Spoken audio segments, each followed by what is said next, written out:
अस्सलामुअलैकुम स्टूडेंट्स। आज का जो हमारा टॉपिक है उसका नाम है टेस्टिंग ऑफ हाइपोथेसिस। अच्छा, इसमें होता क्या है, बाज़ औक़ात आपको प्रॉब्लम दिया जाता है और क्लेम होता है पॉपुलेशन पैरामीटर के बारे में कि पॉपुलेशन पैरामीटर की वैल्यू दी हुई होती है, लेकिन वो क्लेम होता है। उसको आपने चेक करना होता है कि वो क्लेम ट्रू है या गलत है। उसके लिए आप क्या करते हैं, सैंपल लेते हैं।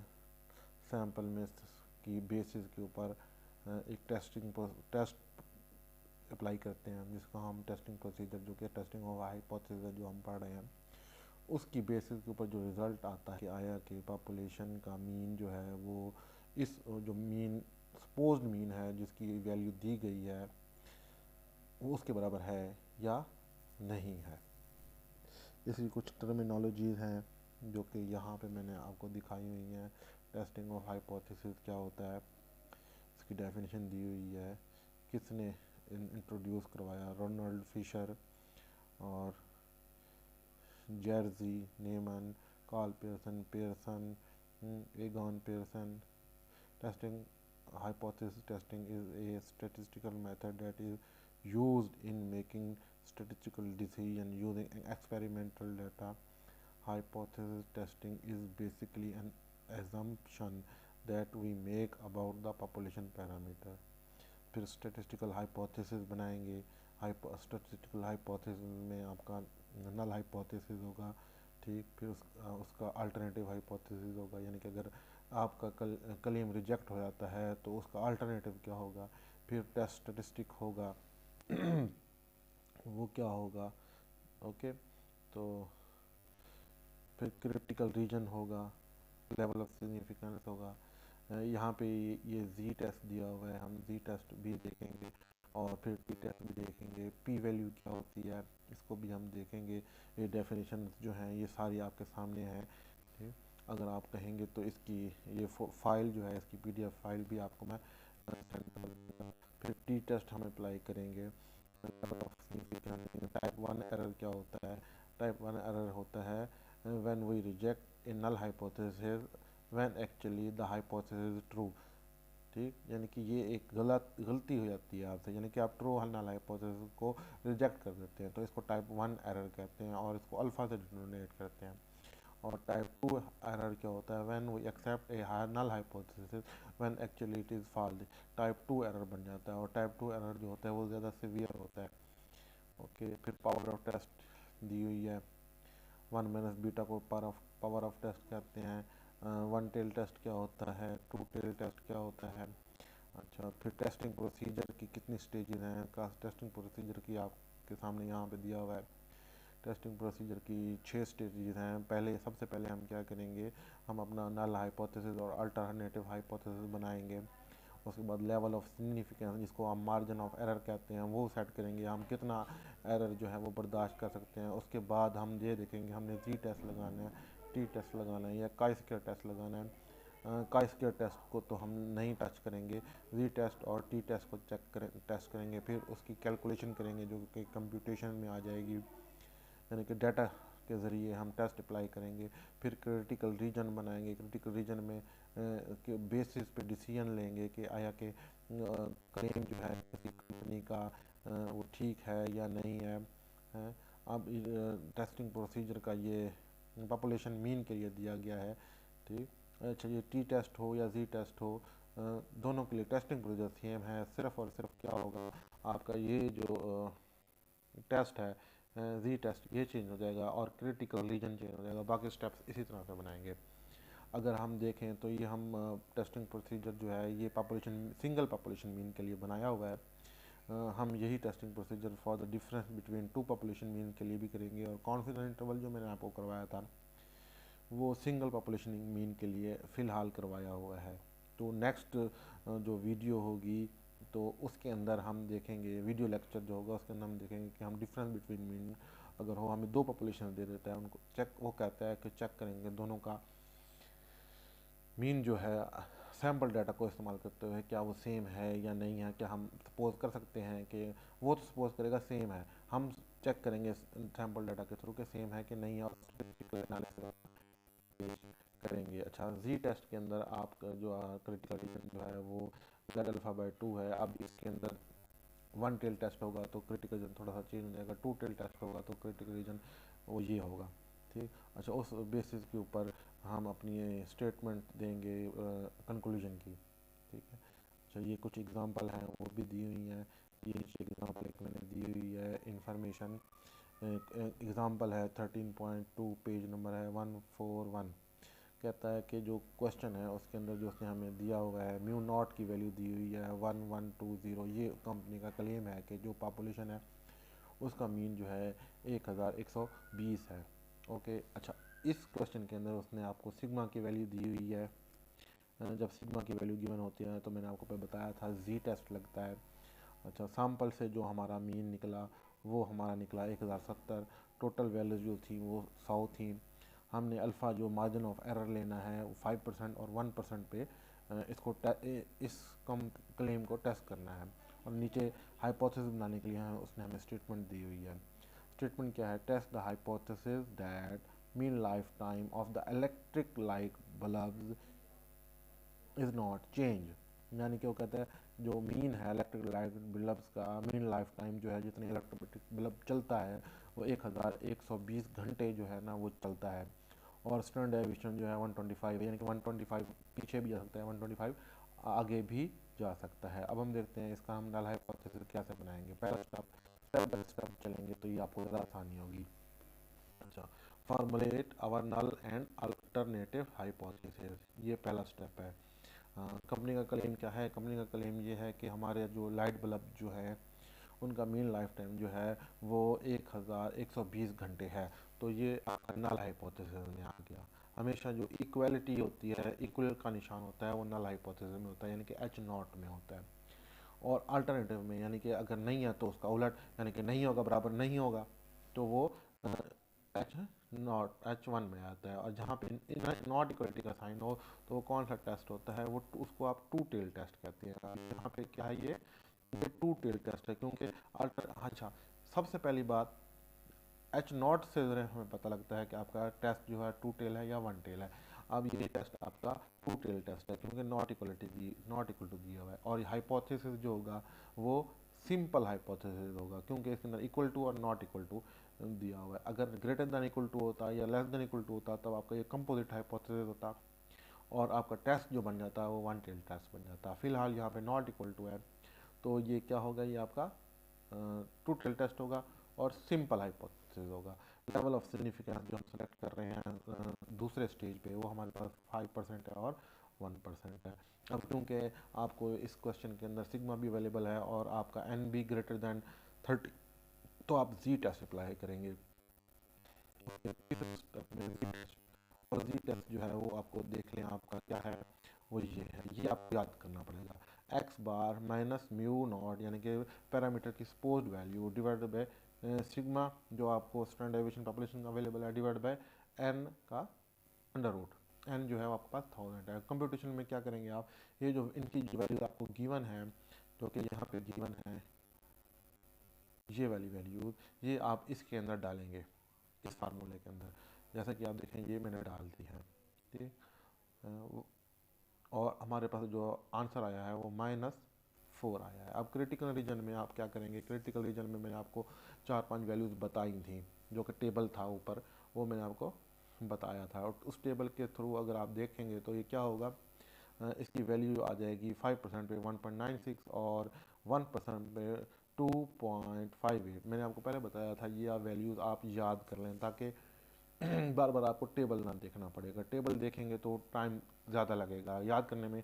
4-5 तो वैल्यूज़ हैं याद करने में, पहाड़े आपने टेबल भी तो जब छोटे बच्चे थे याद किए थे तो हो गए थे ना, तो ये भी याद हो जाएंगे। अच्छा, अब हमने कंक्लूजन ड्रा करना है। कंक्लूजन जो होगा इस वैल्यू और इन दो वैल्यूज को देखते हुए आप कंक्लूजन बनाएंगे। सॉरी,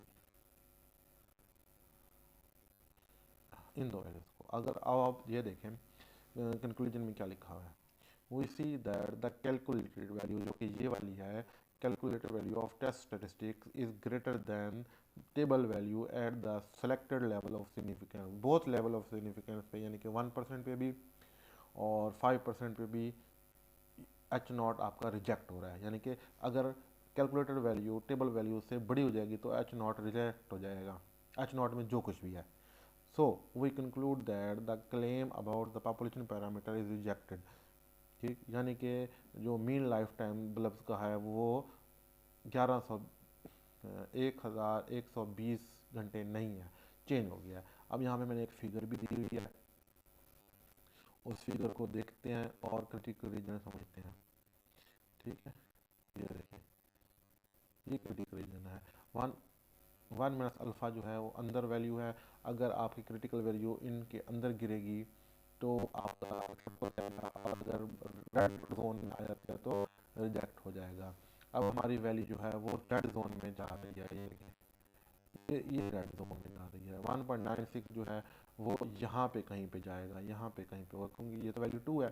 ठीक, और 2.58 वैल्यू जो है वो यहाँ पे आएगी, लेकिन आपकी वैल्यू 4 है जो कि यहाँ पे आ रही है, तो दोनों लेवल ऑफ सिग्निफिकेंस आपका जो हाइपोथेसिस है वो रिजेक्ट हो रहा है।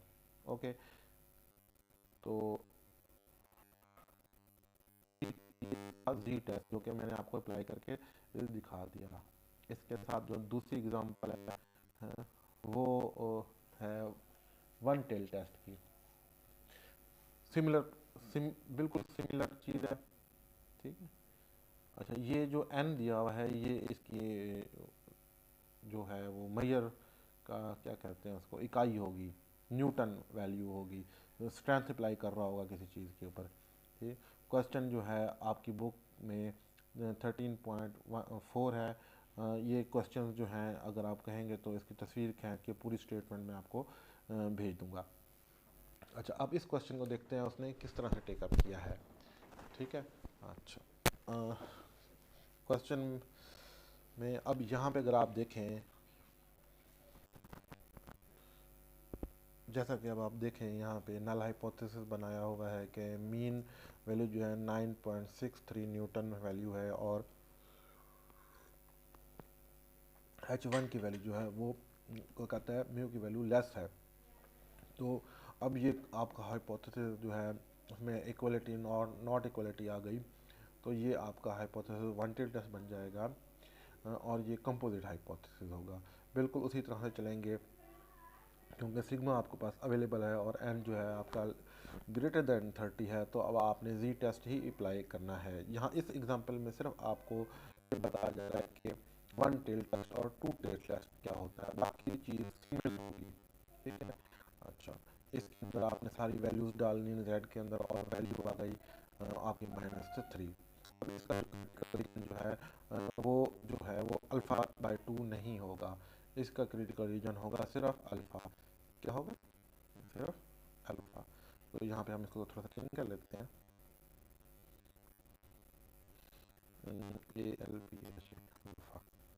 ओके, तो अल्फ़ा पे जो वैल्यू है, यानी कि अगर आप 2 पर डिवाइड नहीं करेंगे तो 5% की जो वैल्यू आती है 1.645, और 1% की वैल्यू जो आती है 2.33 आती है। ये वैल्यू आप याद कर लेंगे। अब कंक्लूजन जो बनाएंगे कैलकुलेटेड वैल्यू और टेस्टेड वैल्यू को कंपैरिजन करके बनाएंगे। We see that the calculated value of test statistic is greater than the table value at the selected level of significance. So we conclude that the claim about the population parameter is rejected। क्यों reject हो गया, क्योंकि calculated value table value से बड़ी हो गई। इस वजह से जब एच नॉट रिजेक्ट हो जाएगा तो ऑटोमेटिकली दूसरा हाइपोथेसिस जो आपका अल्टरनेटिव हाइपोथेसिस है वो एक्सेप्ट होगा, यानी कि आपकी पॉपुलेशन पैरामीटर की वैल्यू जो है वो जो क्लेम है उससे कम है। अच्छा, ये एक टेबल बनाया हुआ है मैंने, जिसमें मैंने बताया हुआ है कि वन टेल टेस्ट क्या होता है और टू टेल टेस्ट क्या होता है। कि ये एक्चुअली जो फाइल है ये पहले से क्रिएट की हुई है मैंने, ये पिछले लॉकडाउन में मैंने लेक्चर दिया था, काफ़ी अच्छा बनाया था। तो अब इसके अंदर वन टेल टेस्ट क्या होगा, हैं। एक होता है लेफ़्ट टेल टेस्ट, एक होता है right tail test. Left tail test की निशानी क्या है? आपका नल हाइपोथेसिस जो होगा, इसको मैं थोड़ा सा बड़ा कर लूँ। हाँ जी, ये देखें, लेफ्ट टेल टेस्ट में आपका एच नॉट जो होगा उसके अंदर इनइक्वालिटी जो होगी वो लेफ्ट साइड पे होगी, और क्रिटिकल रीजन जो है वो लेफ्ट साइड में बनेगा। यानी कि आपकी जो जी की वैल्यू होगी या टी की वैल्यू होगी वो उसमें नेगेटिव आएगा। और वन टेल टेस्ट के अंदर जो राइट टेल होगी उसके अंदर आपके पास जो इनइक्वालिटी जो होगी वो राइट साइड पे होगी, और क्रिटिकल रीजन जो बने वो राइट साइड में बनेगा। और जो टू टेल टेस्ट होगा उसमें इक्वलिटी और नॉट इक्वलिटी इक्वल टू होगा, और क्रिटिकल रीजन बोथ साइड से बनेगा। ठीक, और एक्सेप्टेंस रीजन वन यहाँ पे होगा, और अल्फा को आप टू पे डिवाइड करेंगे यहाँ पे, क्योंकि क्रिटिकल रीजन एक साइड बन रहा है तो हमें ज़रूरत नहीं है अल्फा को टू पे डिवाइड करने की, तो सारा मार्जिन ऑफ एरर आपका इस तरफ आ जाएगा। इसी तरह से यहाँ पे भी हम अल्फा को टू पे डिवाइड नहीं करेंगे, तो सारा का सारा मार्जिन ऑफ एरर जो है वो आपका 5% इस तरफ आ जाएगा। यहाँ पे क्या होता है, हाफ एरर यहाँ पे हम ले लेते हैं, हाफ यहाँ पे ले लेते हैं, यानी कि अल्फा बाई टू यहाँ पे आ जाता है और अल्फा बाई टू यहाँ पे आ जाता है। अच्छा जी, ये भी इजी टेस्ट है। तो हम जा चाहते हैं हम इसको अब टी टेस्ट के अंदर देखें। ओके, ये जी टी टेस्ट का टेस्टिंग प्रोसीजर दिया हुआ है for small sample. T test के लिए हम स्मॉल सैम्पल भी इस्तेमाल करते हैं। बिल्कुल वैसे ही बनाएंगे, अल्टरनेटिव हाइपोथेसिस होगा, नल हाइपोथेसिस होगा, इसमें अल्फ़ा की वैल्यू दो यहाँ पे ली हुई हैं जो कि नॉर्मली ये दो ली जाती हैं, कोई और वैल्यू भी दे देगा तो हम वो भी कर सकते हैं, लेकिन उस तरफ हम नहीं जा रहे, हम चीज़ों को थोड़ा सा सिंपल रखना चाहते हैं। अच्छा, तो जी टेस्ट तो यहाँ पे हम नहीं, हमारे पास नहीं है। हम इन तीन टेस्ट से कोई टेस्ट ले सकते हैं, लेकिन हम क्योंकि हम टी टेस्ट के बारे में पढ़ रहे हैं तो हमने यहाँ पे टी टेस्ट लिया। अच्छा, जस्ट क्या करना है, सिग्मा की जगह पे आपने एस रिप्लेस कर देना है। ओके, तो इसका जो क्रिटिकल रीजन होगा वो ये होगा, ये टू टेल टेस्ट के लिए है। ओके, तो डिग्री ऑफ फ्रीडम जो होगी इसमें n-1 होगी, इस ये जो है आपकी ये डिग्री ऑफ फ्रीडम है। ठीक है, ये वाली n-1 ये डिग्री ऑफ फ्रीडम है। लास्ट टाइम मैंने आपको इसके बारे में तफसीली बताया था। कंक्लूजन उसी तरह से ओल्ड फैशन में हम इसको देखेंगे, कंपैरिजन करेंगे। इसकी एग्जांपल देख लेते हैं। अच्छा, ये टी का टेबल है जो कि मैंने आपको पहले भी दिखाया था, ये फिर दोबारा आ गया। अब ये एक क्वेश्चन है, इसमें लकीली इबारत भी दी हुई है, तो इसको हम देखते हैं कि इसको हम किस तरह से देख करेंगे। तो क्वेश्चन में कहता है ए sample of 9 individual from a large city gave a mean height of 68 inches. अब एक शहर था, काफ़ी बड़ा शहर था, उसके अंदर उसने 9 लोगों का सैंपल लिया, उनकी हाइट जो है वो मेजर कर ली, और मीन हाइट जो निकली वो 68 इंचेस निकली। The unbiased estimate of population variance, इसका मतलब है छोटा एस, फाउंड। अच्छा, एस की वैल्यू जो है वो है 4.5 इंचेस। अब आगे ये इंफॉर्मेशन जो है ये वो उसमें दे रहा है। ओके, ये इंफॉर्मेशन वो जो है क्वेश्चन में आपको दे रहा है। यहाँ तक क्वेश्चन के हमेशा दो पार्ट होते हैं, जैसे कि मैं हमेशा कहता हूँ, एक क्वेश्चन का पार्ट होता है जिसके अंदर आपको इन्फॉर्मेशन देगा, क्वेश्चन के दूसरे पार्ट में वो आपसे कुछ मांगेगा। अच्छा, अब मांग क्या रहा है, कहता है test the hypothesis that the mean height of individual of a city is 68.5 inches. अब ये 68.5 इंचेस जो है ये म्यू नॉट की वैल्यू है। ठीक, अच्छा, लेवल ऑफ सिग्निफिकेंस भी दे रहा है जो कि 5% है। अब इस क्वेश्चन के अंदर जो इंफॉर्मेशन गिवन है उसको मैंने ज़रा नीचे लिखा हुआ है। एक्स बार जो है आपके पास वो है 68, और वेरियंस दिया हुआ है आपको, यहाँ पे वेरियंस दिया हुआ है तो आपके पास एस स्केयर होगा 4.5, और म्यू नॉट जो है वो क्लेम है उसका पॉपुलेशन के बारे में जो कि है 68.5, और अल्फ़ा की वैल्यू जो कि मार्जिन ऑफ एरर है वो उसने दिया हुआ है आपको 0.05। अच्छा, अब क्या करेंगे आप, सबसे पहला स्टेप नल हाइपोथेसिस बनाएंगे कि म्यू की वैल्यू जो है वो 68.5 है। फिर अल्टरनेटिव बनाएंगे कि म्यू की वैल्यू 68.5 नहीं है। लेवल ऑफ सिग्निफिकेंस जो उसने आपको दिया हुआ है 0.05 दिया हुआ है। ऑफ कोर्स यहाँ पे आपके पास सैम्पल साइज भी छोटा है और स्टैंडर्ड डेविएशन भी पॉपुलेशन का नहीं दिया दिया हुआ, तो आप क्या करेंगे, ये टी टेस्ट जो है वो अप्लाई करेंगे। ओके, टी टेस्ट अप्लाई करेंगे तो आपके पास सारी इन्फॉर्मेशन गिवन है, इसके अंदर रखेंगे और आपके पास क्या वैल्यू आ गई, ये वैल्यू आ गई। अगर आप देखें तो ये वैल्यू जो है वो काफ़ी छोटी है।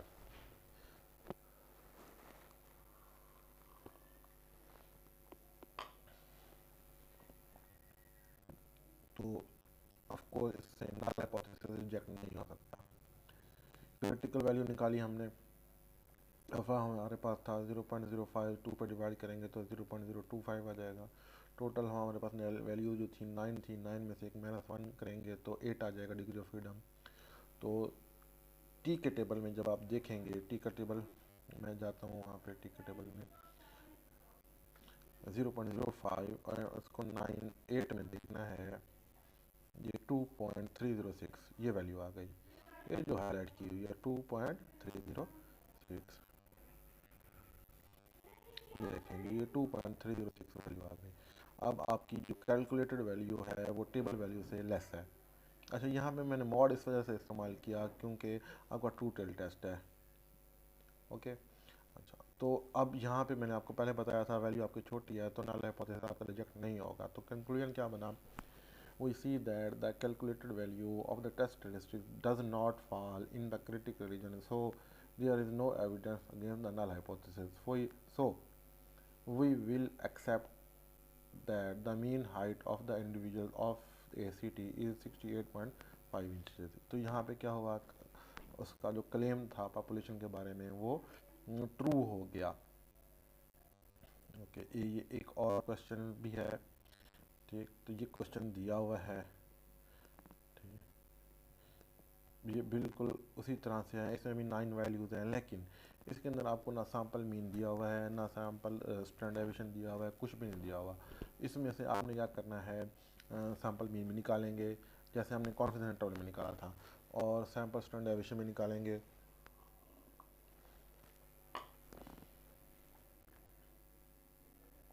तो क्लेम क्या है, कहता है test the hypothesis that the mean height of population is less than 66 inches.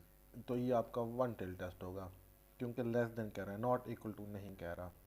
तो इसी तरह से आपने ये क्या किया, ये सारे सम निकाल लिए और यहाँ पे मैंने कैलकुलेशन नहीं दिखाई कि एस एक्स बार कैसे निकालते हैं, एस स्क्वायर कैसे निकालते हैं, ये फार्मूले आपको आते हैं, ये आप निकाल लेंगे। और नल एंड अल्टरनेटिव हाइपोथेसिस बना लिया, म्यू की वैल्यू 66 है और म्यू की वैल्यू लेस देन 66 है। अल्फ़ा की वैल्यू हमने 0.05 ले लिया, आई थिंक क्वेश्चन में नहीं दी हुई। टी टेस्ट लगाएंगे हम यहाँ पे, कंप्यूटेशन नीचे दी हुई है, वैल्यू आ गई आपके पास 1.28। ये वन टेल टेस्ट था, वन टेल टेस्ट के लिए आप अल्फ़ा को डिवाइड नहीं करेंगे तो 0.05 पे 8 पे वैल्यू आ गई आपकी 1.8। हम फिर दोबारा जाते हैं टी टेस्ट में, वहाँ पर देखते हैं कि क्या वैल्यू है। हमने अब जाना है 0.05 में, ये देखें जी, ये ठहरी हुई है वैल्यू जो कि हाईलाइट हुई हुई है, ठीक, ये वाली 1.86। यहाँ पे 8 देखना है आपने, डिग्री ऑफ फ्रीडम आपने इस तरफ देखनी है और देखनी है, तो यहाँ पे आपको वैल्यू आपको मिल जाएगी क्रिटिकल वैल्यू। हम वापस अपने क्वेश्चन की तरफ जाते हैं। हाँ जी, ये था क्वेश्चन। तो यहाँ पे जो आप देखें अगर, तो आपकी वैल्यू टी की वैल्यू छोटी है, कैलकुलेटेड वैल्यू और टेबल वैल्यू बड़ी है, तो एच नॉट रिजेक्ट नहीं होगा।